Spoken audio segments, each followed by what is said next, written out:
Jadi saya pikir ada plus minus ya di ketiganya ya.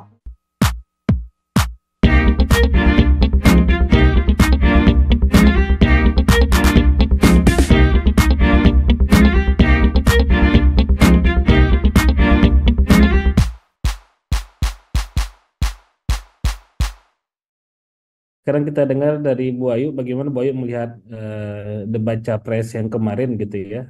Apakah memang positif untuk perbaikan dan kemajuan bangsa kita dan mungkin ada masukan juga dari Bu Ayu. Terima kasih. Silakan. Baik, terima kasih Mas. Assalamualaikum warahmatullahi wabarakatuh. Selamat sore, selamat malam. Salam sejahtera Pak Mardhani. Terima kasih sudah diundang lagi juga Mas Aldi dan teman-teman lain dari ILT. Em, Kalau ditanya apakah ini berguna untuk ini, tentu jangka panjangnya secara jangka panjang tidak ya, tapi paling tidak di tahapan ini saya pikir kegunaan yang utama adalah memberikan gambaran kepada masyarakat secara umum eh, kira-kira kualitas kandidat capresnya dan cawapresnya seperti apa, terutama capres ya. Em, Tentu eh, dari ketiganya punya punya hal-hal yang perlu menjadi perhatian, gitu. Tapi saya pikir kemarin itu memang topiknya masih terbatas pada isu hukum, HAM dan politik. Tapi saya pikir itu juga tiga tiga isu yang tiga aspek yang eh, fundamental ya untuk menentukan sebetulnya track record mereka dan visi mereka, terutama visi ya seperti apa. Saya sih sebetulnya agak kecewa dari sisi pelaksanaan, eh, karena ternyata tidak ada sesi di mana panelis maupun audiens bisa bertanya secara langsung ya. Karena saya nggak tahu bagaimana proses ini ditentukan, tapi saya pikir penting juga kalau panelis atau bahkan audiens bisa tentu dengan mekanisme eh, apa ya yang lebih jelas ya, em, bisa bertanya secara langsung gitu ya. Kalau ini apa namanya? Artinya gini, saya kemarin juga dimintai oleh beberapa pihak memberikan pertanyaan kepada tiga kandidat untuk sesi yang ini. Dan saya tentu memberi karena kajian saya lebih banyak pada persoalan human rights dan politik dan terutama demokrasi. Maka pertanyaan saya berikan tiga pertanyaan kepada pihak-pihak ini ya, panelis dan panitia.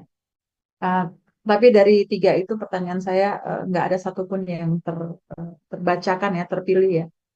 Tapi poinnya adalah saya pikir penting juga ruang eh, apa namanya saling pertukaran gagasan dan kepribadian itu kemarin juga memberi kesempatan kepada masyarakat, dalam hal ini direpresentasikan oleh panelis dan audiens atau bahkan masyarakat yang mengikuti secara langsung misalnya lewat TV atau sosial media juga bisa ikut apa ya berkontribusi ya, karena itu juga memperlihatkan sebagai bagaimana respons dari tiga kandidat ini.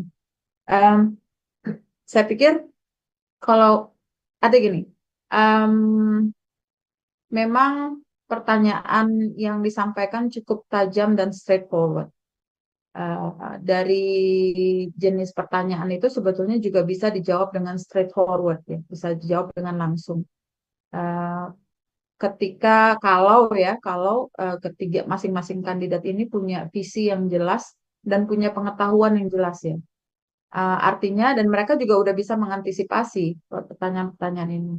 Prabowo misalnya tidak bisa mengantisipasi pertanyaan soal human rights, accountability ya, akuntabilitas HAM.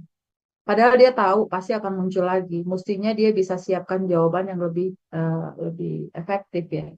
Tapi jawaban-jawaban Prabowo menunjukkan kualitasnya, kualitas dan visinya yang sangat militeristik. Pertama, pendekatannya lebih pendekatan keamanan secara militer. Dan tentu saja eh, rasanya retorika yang dibangun kemudian jadi nggak make sense karena banyak hal-hal yang dari sisi penegakan hukum ya, banyak hal-hal yang sebetulnya dia tabrak sendiri. Misalnya soal akuntabilitas pengadilan HAM dan sebagainya ya, di mana dia sendiri tidak bisa argue bahwa dia cukup bersih dari sisi itu karena dia terbukti bersalah meskipun di pengadilan militer bukan di pengadilan sipil.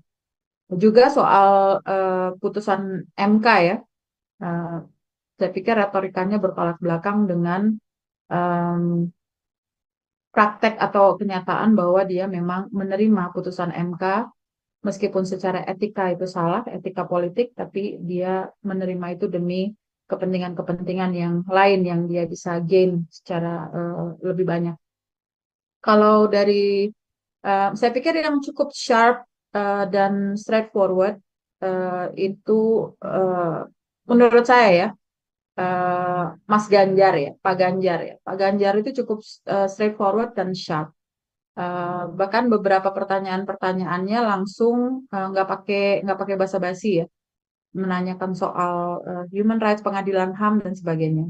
Tapi juga menurut saya dia kurang kurang bisa apa ya, memberikan gambaran yang lebih utuh secara visi. Visinya seperti apa. Memang straightforward, tapi pada saat yang sama juga sangat praktikal jawaban-jawaban. Which is bisa mengena tentu pada masyarakat yang atau segmen masyarakat yang familiar dengan topiknya. Ketika dia bicara soal apa misalnya beberapa ini ya tata kelola pemerintahan di tingkat provinsi misalnya itu hal-hal yang sangat teknis dan hanya orang-orang yang familiar dengan isu itu yang bisa bisa mudeng gitu ya. Tapi mungkin dia juga harus bisa bawa itu ke level yang lebih umum sehingga masyarakat awam itu yang tidak familiar dengan isu itu pun bisa relate gitu ya. Kalau Mas Anies, Pak Anies, saya pikir juga sangat baik dan seperti biasa sangat diplomatis ya ketika menjawab. Meskipun menurut saya ada beberapa hal yang dia bisa jawab secara straightforward dan lebih tegas. Misalnya soal IKN ya.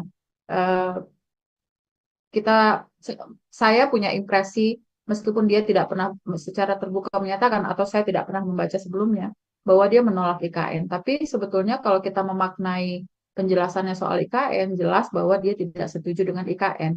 Hanya saja mungkin berbeda style sedikit dengan Pak Ganjar.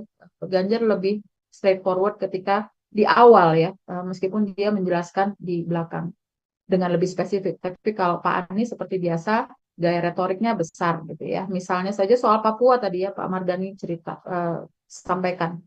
Um, saya setuju masalah Papua adalah masalah keadilan gitu ya. Tapi ketika ketika ada di posisi di mana dia harus memberikan gambaran dan analisis serta potensi solusi sebagai nilai jualnya di dalam kampanyenya, keadilan itu maksudnya bisa diterjemahkan ya, diturunkan dalam hal-hal yang lebih praktikal gitu, yang lebih lebih relate ya dengan masyarakat Indonesia secara umum. Uh, Kalau mau um, konkret, sebetulnya roadmap-nya LIPI soal Papua itu sangat bisa dijadikan rujukan. Dan itu semua uh, benang merahnya adalah soal ketidakadilan yang dialami oleh rakyat Papua. Tapi kalau dibungkus dalam term keadilan, bahwa terjadi ketidakadilan di sana, masalah utamanya adalah soal keadilan, maka orang akan sulit menerjemahkan itu atau membayangkan apa yang sebetulnya terjadi di Papua.